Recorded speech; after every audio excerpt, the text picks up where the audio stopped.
የሚናገሩትን ንግግርና እምነታቸውን ሁሉ ያውቀዋል። ተይሚያ በጣም ይችል ሰው ነበር ያ ጀማዓ።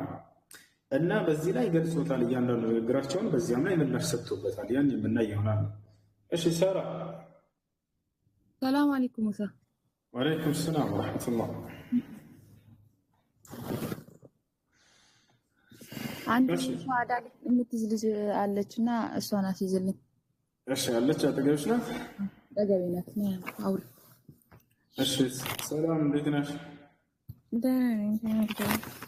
ዋና ደህና ነኝ። እሺ እስልምናን ለመቀበል ዝግጁ ነሽ? እሺ የምለውን ቃል አብረሽኝ የተከተልሽ ይላል። እሺ አሽሀዱ አላ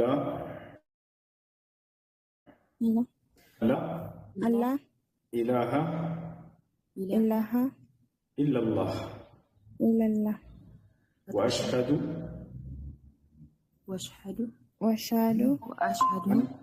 አነ ሙሐመደን ረሱሉላህ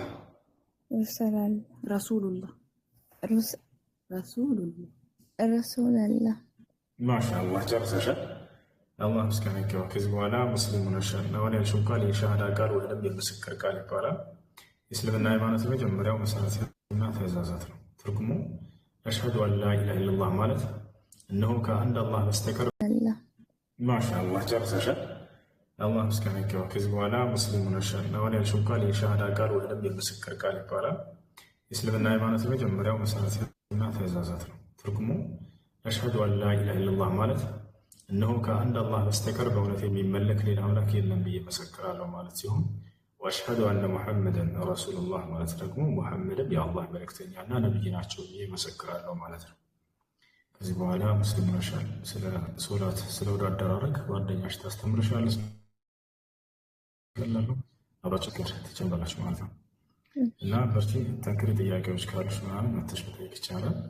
ኢስላም የነቢያቶች ሁሉ መንገድ ነው። አምላክ አላህ ሱብሓነሁ ወተዓላ ሁሉም ነቢያት አንድ ሃይማኖት ነው ሰጥቷቸው ወደ ምድር የላካቸውና ሰዎችን ሊያስተምሩ ያዘዛቸው። ረዲቱ ለኩሙል ኢስላም ዲና ይላል አላህ። እኔ እስልምናን ሃይማኖት ብቻ አደነገግኩላችሁ ወደድኩላችሁ እያለ ይናገራል። ከእስልምና ውጭ ሌላ ሃይማኖትን በፍጹም ለነቢያት አልተነገገም።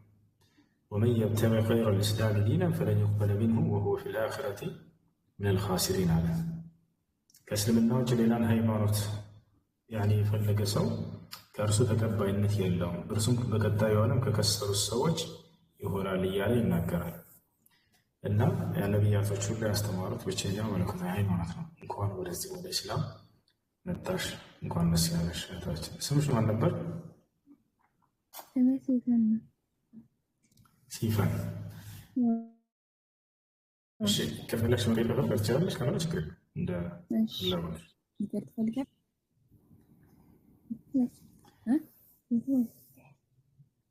ራስሽ እንደፈለግሽ ይቀየርልሽ። አይሻ እንበላት። እሺ እሷ ትጠየቅ። ፈቃደኛ ነሽ አይሻ የሚለው ስም ወይንስ ሌላ ስም እንስጥሽ? ይሁን፣ ችግር የለውም። አይሻ። የአይሻ ማለት የዚህ ትውልድ ታላቅ ዓሊም ሴት ነች። አላህ ስብሓነሁ ወተዓላ ከፈጠራቸው ሴቶች መካከል ታላቋ ሴት ነች። ከአደም ጀምሮ እስከ ዓለም ፍጻሜ ድረስ አይሻን የሚያክል መልካም ሴት አልተፈጠረም፣ ወደፊትም አይመጣም ነው። ምክንያቱም ነቢያችን ሰለላሁ ዐለይሂ ወሰለም መስክረውላታል። አይሻ ከሴቶች ሁሉ እንደምትበልጥ ተናግረዋል። ፈድሉ አይሻ ዐላ ሳኢር ኒሳ ከፈድል ሰሪድ ዐላ ሳኢር ጣዓም። ነቢያችን ሰለላሁ ዐለይሂ ወሰለም ከሴቶች ሁሉ በላጭ መሆኗን መስክረውላታል። ነቢያችን ሰለላሁ ዐለይሂ ወሰለም ዘውጀቲ ፊ ዱንያ ወል አኺራ የጀነት መሆኗን መስክረውላታል፣ ተናግረውላታል። አይሻ ለው ጁሚዐ ዒልሙ አይሻ ይላሉ ሰሃቦች ሲናገሩ፣ ወይም ታቢዒዎች ለው ጁሚዐ ዒልሙ አይሻ ወዒልም ዘውጃት ነቢ ሰለላሁ ዐለይሂ ወሰለም ለው ውዚነ ዒልሙ አይሻ ወዒልም ዘውጃት ነቢ ሰለላሁ ዐለይሂ ወሰለም ወበቂየት ኒሳ ለረጀሐ ዒልሙ አይሻ። የአይሻ እውቀትና የሌሎች ሰለላሁ ዐለይሂ ወሰለም ሚስቶች እውቀት እንዲሁም የዚህ ትውልድ አጠቃላይ የሴቶች እውቀት ቢመዘን ከአይሻ እውቀት ጋር በፍጹም የትም አይደርስም ይላሉ። አይሻ በጣም አዋቂ ሴት ነች። ካነት ፈቂሃ ዓቢዳ ወዛሂዳ፣ ደግና መልካም ሴት ነበረች። የዚች ታላቅ ሴት የነቢ ሰለላሁ ዐለይሂ ወሰለም ሚስት ስናው ደስ የሚል ስለሆነታችን በርቺ፣ ጠንክሪ፣ ተማሪ። እሺ አመሰግናለሁ። ሰው መርሐባ። ስለ ውዱ አደራረግ፣ ስለ ሶላት አሰጋገድ አስተምራት ከአንቺ ጋር ትስቀርሽ። طيب ان شاء الله. ملكم. وقد تصدى للقضاء والرد عليه طائفه من علماء المسلمين منهم شهاب الدين እያለ ይቀጥላል። እንግዲህ በዚህ መጽሐፍ በዚህ ክርስቲያኖች ላይ ረድ ከሰጡ ዑለሞች መካከል ከእብን ተይሚያ በመቀጠል በእነዚህ አሉ እያለ እየተናገረ ነው። موضوع الكتاب وترتيبه وأهميته. موضوع الكتاب أبان المؤلف رحمه الله تعالى موضوع الكتاب في مقدمته. እንግዲህ አረስቱ የዚህ መጽሐፍ ሸይኹል ኢስላም ኢብኑ ተይሚያ رحمه الله تعالى መጀመሪያ መግቢያቸው ላይ አብራርተዋል፣ ገልጸዋል ይላል። ምንድነው ዓላማው የመጽሐፍ ከተባለ وأنه في الرد على رسالة بولس ملائكة لا يتسدى من لاشا المذكورة وردا على ما فيها من معتقد النصارى برصاص السلام يتجنوا يا كريستيانوس أمنت من لاش نو يا مزعف ومزاعمهم لهم قتوشاش ولا يكلموا. وقد انحصر موضوع رسالة بولس في 6 فصول. الفصل الأول دعواهم أن محمد صلى الله عليه وسلم لم يبعث إليهم بل إلى أهل الجاهلين العرب، ودعواهم أن في القرآن ما يدل على ذلك والعقل يدل على ذلك. هذه أول شيء. والأمر الثاني دعواهم أن محمد صلى الله عليه وسلم أثنى في القرآن على دينهم الذي هم عليه ومدحه بما يعني أوجب لهم أن يثبتوا عليه. كذب وافتراء. الأمر الثالث دعواهم أن نبوات الأنبياء المتقدمين كالتوراة والزبور والإنجيل وغير ذلك من النبوات تشهد لدينهم الذي هم عليه من الأقانيم والتثليث والاتحاد وغير ذلك، وأنه حق وصواب فيجب التمسك به ولا يجوز العدول عنه إذا لم يعارضه شرع يرفعه ولا عقل يدفعه. الفصل الرابع فيه تقرير ذلك بالمعقول وأن ما هم عليه من التثليث ثابت بالنظر المعقول والشرع المنقول وموافق للأصول، وهذا كذب وافتراء بعد. الفصل الخامس دعواهم أنهم موحدون والاعتذار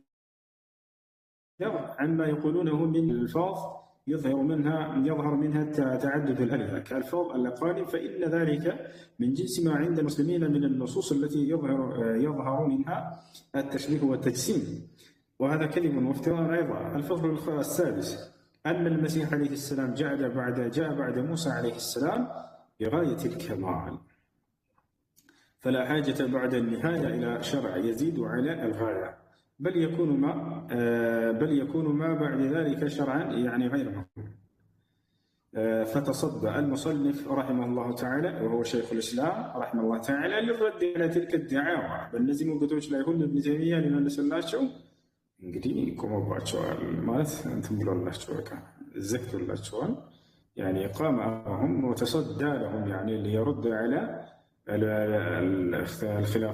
الاختلافات التي يتخالفوا بها مع الأنبياء والمرسلين ولدين الأنبياء والمرسلين والإسلام يعني لمذهب الحق، وانتصر للمذهب الحق لا ونتنيو من قرش الإسلام يعني ردفل، وحشد من الأدلة النقلية والعقلية الدل على رد مذهبهم وتقرير العقيدة الإسلامية الصحيحة ما لا يدع مجالا للشك أو الريب من ترتارين لما ينربت ملكو يعني تككلين على منقل إسلاما قال صلى الله عليه وسلم منقل ستتم من ديو قال صلى الله عليه وسلم እሺ ቀጥታ ወደ ኪታቡ ወደ ገደለው ብንገባ ይሻላል ይመስለኛል። እስካሁን ድረስ የመጽሐፉ እንትን ነው። እንግዲህ የመጽሐፉ ዋና ዓላማ ምንድነው? بعد هذا الكتاب معلم في علم يعني مقارنة الأديان በሃይማኖት ንጽጽር ላይ እንግዲህ በጣም አስተማሪ የሆነ መጽሐፍ ነው ይላል። ይህ መጽሐፍ ومن أجل ما ألف في بابه من أجل ما ألف في بابه በሃይማኖታዊ ንጽጽር ጉዳይ ላይ ከተጻፉ መጽሐፎች መካከል በጣም እጅግ በጣም ዋናና ትልቅ መጽሐፍ ነው። በላ ነظير له في فنه እንደውም በሃይማኖታዊ ንጽጽር እውቀት ዘርፍ ላይ ይህን የሚመስል የሚወዳደረው መጽሐፍ ሁሉ የለም ይላል። وهو أغرز ما كتب في يعني ما كتب عن المسيحية في الإسلام. يعني قال ابن عبد الهادي مبينا بعض جوانب جلالة الكتاب وأهميته، وهذا الكتاب من أجل الكتب أكثرها فوائد. إيه بدأن تلكون مسحافش مكان مسحف نقول عبد الهادي ابن تيمية تلك تمارين عشان سلا مسحف سناقر وأكثرها فوائد بدأن بزودك موجين يعني زي مسحفنا ويشتمل على تثبيت النبوات وتقرير بالبراهين النيرة الواضحة. እንግዲህ የነብዩ ሰለላሁ ዐለይሂ ወሰለም ነብይነት ከትንቢት እያወጣ ሸይኹል ኢስላም ተይሚያ ረሂመሁላህ ተዓላ ያጸደቀበት እጅግ በጣም ጠንካራ በሆኑ የሚያበሩ በሆኑ ግልጽ በሆኑ መረጃዎች የገለጸበት ነው። وعلى تفسير آية من كثير من القرآن وعلى غير ذلك من المهمات. ولجلالة هذا الكتاب قال العلامة أبو زهرة وهو وحده جدير بأن يكتب ابن تيمية في سجل العلماء العالم. ابن تيمية كصحافة وصحافة كله توتنا لهم بس دي وصحافة بتشا إنه كثرنا لك علماء من مدة بثي هنا وصحافة النصاف هي بس دي وصحافة. ولأئمة المجاهدين والمفكرين الخالدين. فقد ذهب فقد قال الإمام الذهبي عن إمامة الشيخ الإسلام في هذا الباب: أما معرفته بالملل والنحل والأصول والكلام فلا أعلم له نظير. الله أكبر. إمام الذهبي ابن تيمية تمارين إمام الذهبي أمثال لك علي بن عشر ابن تيمية تمارين عشر قالوا يوم تزقلي هيمانة ينزل مالتهم ابن تيمية ودر اللهم برام يقلزوا سلا كريستنا سلا أشاعرة سلا جهمية سلا خوارج سلا كلهم يبدعنا يكهدت بالبيت كلهم دالنا النرسون دا ويت የሚያክል የለም በንጽጽር የሚያክለው የለም እያለ ይገልጸዋል። ምን ይላል? ያው ኢማሙ ዘሀቢ የራሱ ተማሪ ምን አለ? የራሱ ያየው ተማሪ ነው። አማ ማዕሪፈቱሁ ቢልሚለል መንገዶችን በማወቅማ አለ የክህደትና የጥመት መንገዶችን ሁሉ والنحل والأصول والكلام فلا أعلم له نظير ማንንም ወደር አላውቅለትም ابن تيمية ይላል። የሚገርም ታላቅ ዓሊም ነበር ابن تيمية. وقد قال سيد الناس وقد قال ابن سيد الناس: آلفته من أدرك العلوم حظا وكاد أن يستوعب السنن والآثار حفظا. እንግዲህ ሐዲስን እና መጽሐፍቶችን እንዲሁም ለመሸምደድ የቀረበ ሰው ነው። በደንብ ያውቃቸዋል ማለት ነው። በጣም እውቀት አለው። የቁርአን እውቀት፣ የሐዲስ እውቀት የማያውቀው ሐዲስ የለም። ያ ጀማዓ ኢብኑ ተይሚያ በጣም ታላቅ ዓሊም ነበር። በሂፍዝ ሁሉ ሊያውቃቸው የቀረበ ሰው ነበር። ሸምድዷቸዋል ሁሉንም ማለት እንችላለን። ኢን ተከለመ ፊ ተፍሲር ፈሁወ ሓሚል ራየቲሂ ስለ ተፍሲር ከተናገረ የሙፈሲሮች በቃ የባንዲራቸው አውለብላቢ ወይንም ደግሞ ዋና መሪ ሆኖ ታገኙታላችሁ። አንድ ሰው እኮ ብዙ እውቀት ሊኖረው ይችላል አይደለ?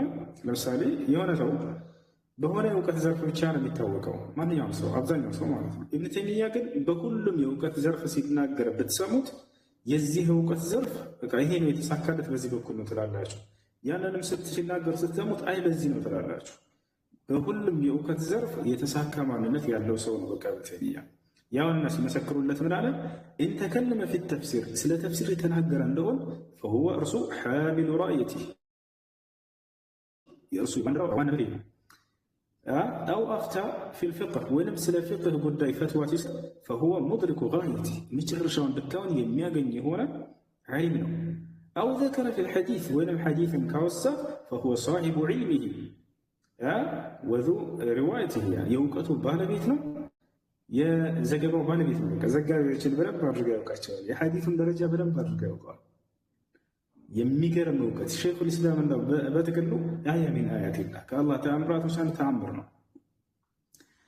أو حاضر بالبلل والنحل لم يرى أو أوسع من نحلتين في ذلك ولا أرفع من ذراعته. ابن تيمية سلا فرقاوች ከተናገረ እንዲሁም እንደሱ ሰፋ አድርጎ እውቀትን ያለውና ተናጋሪ የሚል ነው። ويمكن إبراز أهمية كتاب في هذه الأمور منها اعتماد الوحيين الكتاب والسنة المصدر الأول في مقام الاستدلال والاحتجاج. وهذا النهج التأصيلي في الاستدلال يظهر من خلال ما أصله من قواعد وحكمة تتمثل في تقديم النقل على العاقل مطلقا وأن تقرير أي معتقد من المعتقدات متوقف على ثبوته بنقل صحيح أو دلالة العقل الصريح عليه. إضافة إلى أن الشريعة المحمدية هي المنهجية هي المهيمنة على سائر الشرائع والقرآن هو النص الوحيد المحكم الذي يمكن الركون إليه والتوعيل عليه والمشهود له بشهادة النصارى أنفسهم بصحة نقله وتواتره. እንግዲህ ይህን ይመስላል።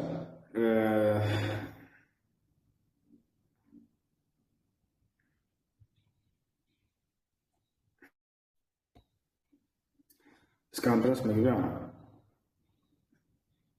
إيه لا فهمنا منهج المؤلف بين المؤلف منهجه باختصار في مقدمة الكتاب فقال وأنا أذكر ما أذكره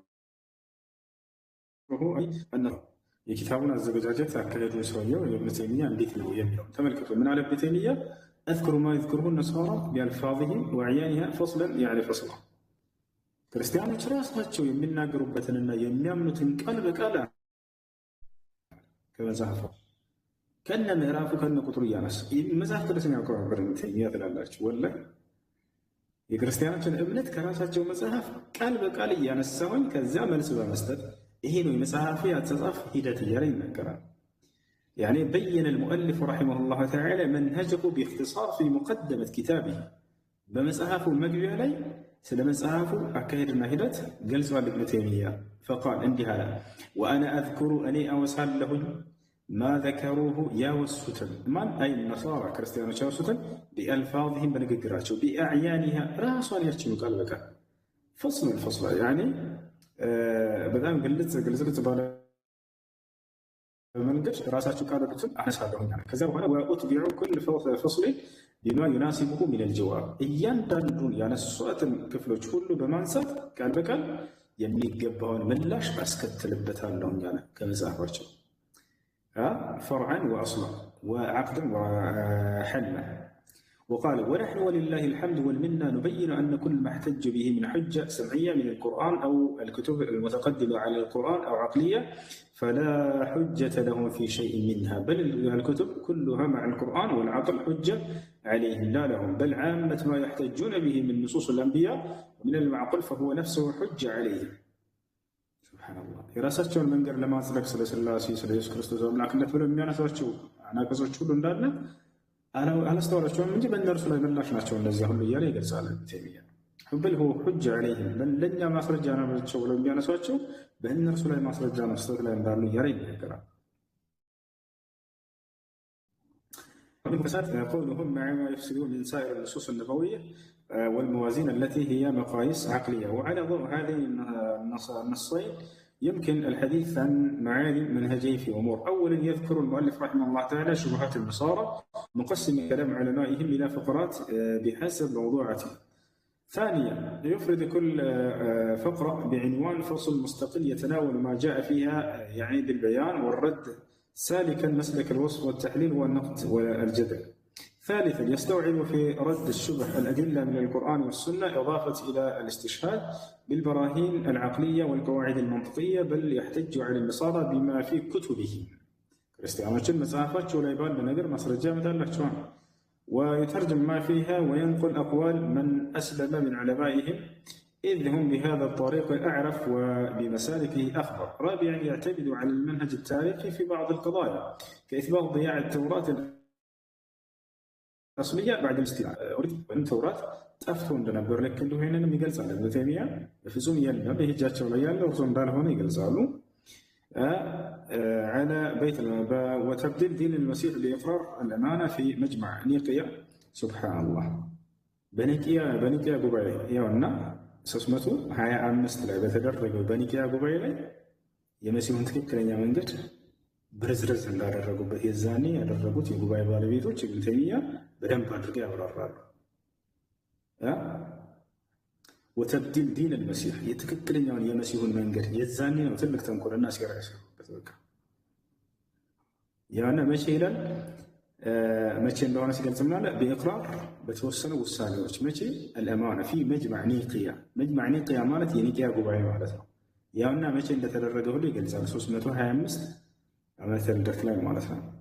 وكذلك عند ذكره بعض دلائل النبوة صلى محمد صلى الله عليه وسلم. خامسا قلب الأدلة التي يأتي بها أهل الضلال يستدل بها على باطله. እንግዲህ የስህተት ባለቤቶች የጥመት ባለቤቶች ሐሰተኛ የሆነው መንገድ እውነት ነው ብለው ለሚያመጧቸው ማስረጃዎች فإنه رحمه الله تعالى كان يبطل مذهبهم ይህን አካሄዳቸውን ውድቅ ያደርግባቸው ነበር በማስረጃ ማለት ነው። بنفس ما احتج به በዚያው ልክ ሊያመጡት በፈለጉት ማስረጃቸው በዚያው ባመጡት ንግግራቸው ማለት ነው። ويبين من أي الجهات أتوه كيف እንዳመጡት كيف አንፃር እንዳመጡት ይህን ሁሉ يعني يبرر لابن تيمية رحمه الله تعالى. سادسا كان رحمه الله في كثير يعني من ردوده يكتفي بالمنع، لأنه أصل قاعدة لمناقشة ما ينقله النصارى ابتناها على 3 أركان، وقد استعملها في عامة أجوبته، وكان أحيانا يشير إليها ويحيل عليها اكتفاء يعني بذكرها في بعض المواضع. وهذه الأركان هي أن ما ينقلونه عن الأنبياء إنما تتم الحجة به إذا علم إسناده ومتنه، فيعلم أنه منقول عنهم نقلا صحيحا. الركن الثاني ترجمته من العبرية إلى اللسان الآخر كالرومية والعربية والسريانية ترجمة صحيحة. الركن الثالث أن يعلم أنهم أرادوا به ذلك المعنى. فكان رحمه الله تعالى إذا أفسد ما ذكروه بنقد هذه المقدمات يتنزل معهم أحيانا بعرض ما نقلوه ويرد عليهم بالحجج البينة البراهين الواضحة التي لا تجعل لهم معها بعد ذلك أدنى شبهة. 7. تنظيره رحمه الله تعالى النصارى ببعض الفرق المتشابهة إلى الإسلام في غلوهم وما آل إليه أمرهم فيه يعني سواء بسواء. 8. من الأمور التي انتهجها المصنف شيخ الإسلام ابن تيمية رحمه الله تعالى، وهي عادته في عموم كتبه إحالته للمسألة القضية التي يناقشها على بعض الأخرى من الكتاب إلى مصنفاته الأخرى، وقد اجتهدنا في غزو هذه الإحالات إلى عندي مثلا سكي مجرشان ملكت يمكن تقسيم موارد